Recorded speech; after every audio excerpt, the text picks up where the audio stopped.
हैं बिगड़ी बात बने नहीं, लाख करो किन कोय, रहीमन फाटे दूध के मथे न माखन होए। फटे हुए दूध को मथने से मक्खन नहीं निकलता है। चीन दूसरे देशों के बीच आग लगाते लगाते अब खुद अपने ही देश में घिर गया है। चीन में विद्रोह गूंज उठा है और पहली बार चीन में कुछ ऐसा होने लगा है जो इतने सालों तक चीन ने दबा कर रखा था। तो वहीं दूसरी तरफ आखिर भारत ने सेशेल्स को 100 करोड़ के गिफ्ट क्यों दिए? तो वहीं दूसरी तरफ फिलीपींस ने आखिर क्यों बुलाई अमेरिकी सेना को? क्या चीन से लड़ने के लिए दुतराते ने अब मन बना लिया है? जानेंगे इन खबरों को विस्तार से। 19 फरवरी 2018 दुतराते का ये आर्टिकल देखिए। इस आर्टिकल में दुतराते ये कहते हुए नजर आ रहे हैं कि आप फिलीपींस को चीन का एक प्रांत बना लो। वैसे कहा तो ये गया था कि दुतराते ने ये बात मजाकिया लहजे में कही थी, क्योंकि उस वक्त जिनपिंग ने ये वादा किया था कि फिलीपींस में ऐसा कुछ भी नहीं किया जाएगा जिससे कि फिलीपींस की संप्रभुता को नुकसान पहुंचे, उसकी आजादी को नुकसान पहुंचे। तब दुतराते ने मजाकिया लहजे में फिलीपींस को फुजियान की तरह चीन का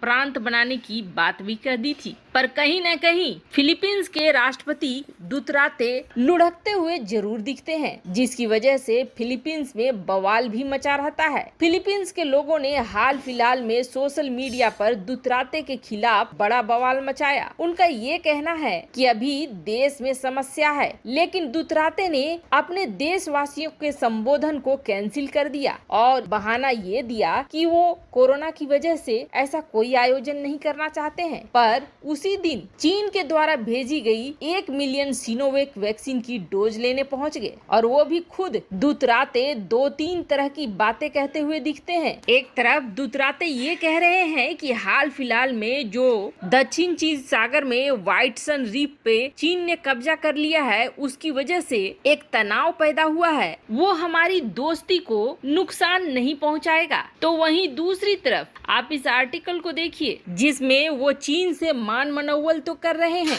कि यहाँ से हट जाओ, लेकिन ये भी कह रहे हैं कि इससे हमारी दोस्ती पर कोई फर्क नहीं पड़ेगा। पर अब ऐसा लग रहा है जैसे चीन उनकी बातों से बाहर हो रहा है, जिसके बाद फिलीपींस ने धमकाना शुरू किया है चीन को और ये कहा है कि अगर तुम इस जगह से नहीं हटोगे तो हम जल्द से जल्द अमेरिकी सेना को यहाँ बुला लेंगे। चूँकि अमेरिका और फिलीपींस के बीच एक ट्रीटी साइन है और इस ट्रीटी के अनुसार अगर फिलीपींस पर किसी तरह का हमला होता है तो अमेरिकी सेना को यहाँ पहुँचना पड़ेगा।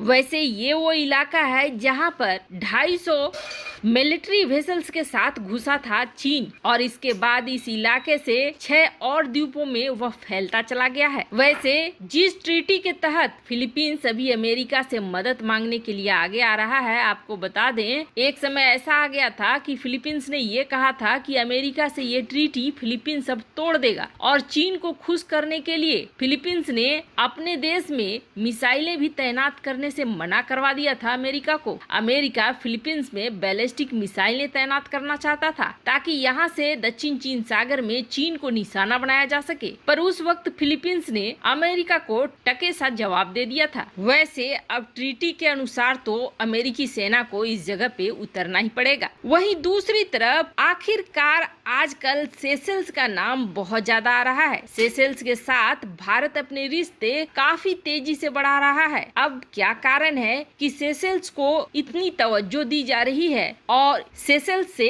क्या फायदा होने वाला है भारत को? गुरुवार को सेशेल्स को 100 करोड़ के पेट्रोल वेसल्स दिए गए और इसके अलावे सेशेल्स को कई तरह की मदद पहुंचा रहा है भारत। हाल ही में मजिस्ट्रेट बिल्डिंग के लिए $3.5 मिलियन भारत ने ग्रांट करा है। वहीं 1 मेगावाट सोलर पावर प्लांट के लिए भी $3.4 मिलियन की मदद सेशेल्स को भारत दे रहा है। तो देखिए सेशेल्स है इस जगह पे और ये जगह है हिंद महासागर के लिए बहुत ही महत्वपूर्ण। मालदीव सेशेल्स ये ऐसी रणनीतिक पोजीशन लेकर आए हैं कि ये पोजीशन इनको बहुत महत्वपूर्ण बना दे रहा है, जिसकी वजह से चीन और भारत दोनों ही इन देशों को अपनी तरफ रखना चाहते हैं। वैसे सेशेल्स को ऐसा नहीं है कि आजकल ही, बल्कि 2005 से ही सेशेल्स के लिए भारत कई तरह के गिफ्ट्स देता रहा है, पर अब ये चीजें ज्यादा बढ़ गई हैं। 35 40 नॉट स्पीड वाली ये वेसल्स जो कि 1500 नॉटिकल माइल्स की क्षमता रखती हैं, 100 करोड़ की लागत की है, जिसको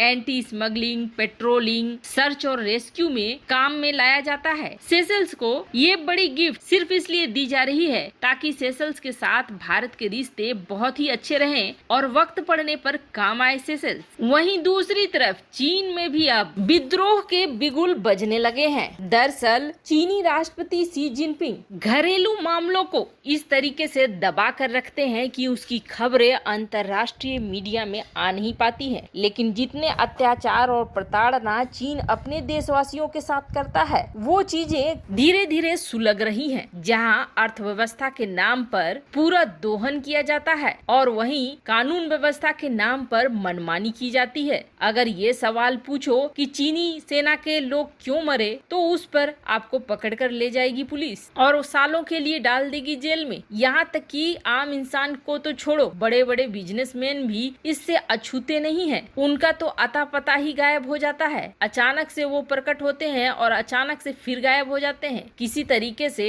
सोशल लाइफ में आ भी गए तो उन्हें फिर भ्रष्टाचार के किसी मुद्दे में फंसाकर ढकेल दिया जाता है लंबे कुप अंधेरे में। इधर एक महीने में अगर आप खबरें देखोगे तो चीन के कई प्रांत में छोटे छोटे विस्फोट हो रहे हैं, जिसमें लोग हताहत हो रहे हैं। हालांकि ये वो खबरें हैं जो अब तक निकल कर आ रही हैं। असल में ग्राउंड लेवल पर कितना क्या हुआ है ये जानकारी कभी चीन बाहर नहीं आने देगा। हालांकि ये जो घटनाएं हो रही हैं, चीन इसको तोड़ मरोड़ कर पेश कर रहा है। कहीं पर चीन ये कह देता है कि पारिवारिक विवाद था, तो कहीं पर ये कह देता है कि किसी एक शख्स की वजह से ऐसा हुआ। मतलब पूरी घटना को साधारण दिखाने की कोशिश करता है। इन आर्टिकल्स को देखें आप, जिसमें जगह जगह इस तरह की घटनाएं देखने को मिल रही है। पर बड़ी बात यह है कि गोंगझोउ और सिंजियांग इन इलाकों में खुद चीन की पकड़ इतनी मजबूत है और आधिकारिक रूप से तो और भी ज्यादा, कि इस तरह की घटनाएं फिर भी अगर हो जा रही हैं, इसका मतलब है कि चीन के